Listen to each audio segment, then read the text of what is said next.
mengklarifikasi kasus kriminal online yaitu scam dengan judul jual beli manusia berkedok tawaran pekerjaan.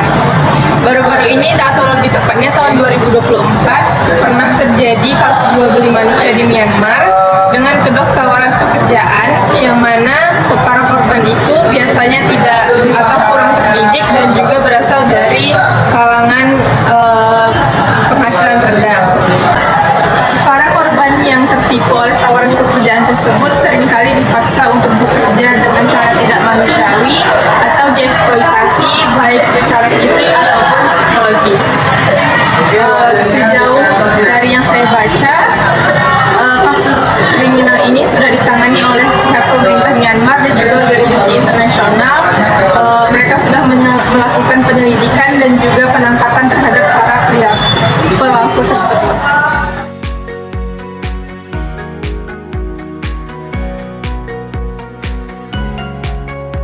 Nah, jadi ada beberapa alasan mengapa banyak orang terjebak dalam kasus ini. Yang pertama adalah iming-iming gaji yang tinggi.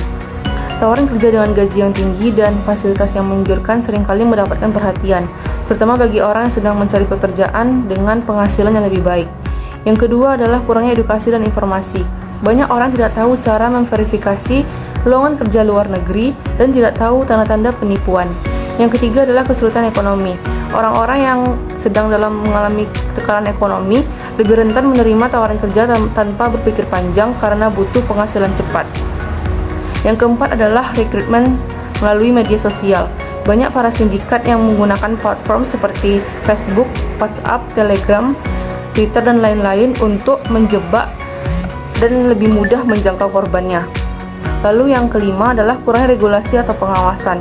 Ada celah dalam regulasi atau pengawasan terhadap perusahaan perekrutan tenaga kerja, terutama yang menawarkan pekerjaan di luar negeri secara ilegal.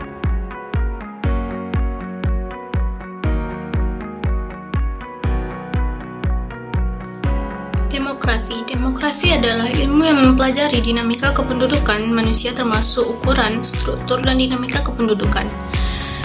Demografi yang paling sering menjadi korban kejahatan elektronik biasanya memiliki beberapa karakteristik seperti lansia, anak muda, remaja, wirausahawan, dan sebagainya. Yang pertama itu ada lansia. Lansia sering menjadi target penipuan online karena kurang familiar dengan teknologi sekarang dan keamanan digital. Yang kedua ada anak muda dan remaja. Anak muda dan remaja rentan terhadap peretasan akun, cyberbullying, dan pencurian identitas karena mereka aktif di media sosial dan platform online yang sering membagikan informasi-informasi pribadi. Yang ketiga ada wirausahawan. Pengusaha kecil seringkali kurang memiliki perlindungan keamanan cyber yang kuat. Hampir semua kelompok masyarakat bisa menjadi korban kejahatan elektronik. Contohnya pada kasus WNI yang minta tolong yang diduga disekap di Myanmar. Nah, kebanyakan korban di sini adalah orang-orang yang masih tergolong muda. Mereka di-scam dengan dalih mendapatkan pekerjaan yang layak. Itu menunjukkan betapa pentingnya menjaga identitas dan pandai dalam menanggapi informasi-informasi tertentu.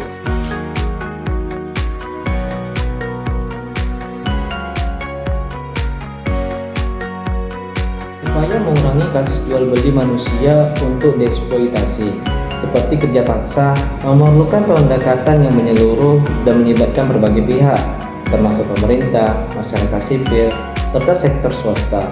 Berikut beberapa upaya yang dapat dilakukan. Yang pertama, peningkatan penegakan hukum. Yang kedua, kolaborasi antar negara. Yang ketiga, pemberdayaan ekonomi dan pendidikan. Yang keempat, peran organisasi non-pemerintah. Yang kelima, pengawasan dunia kerja.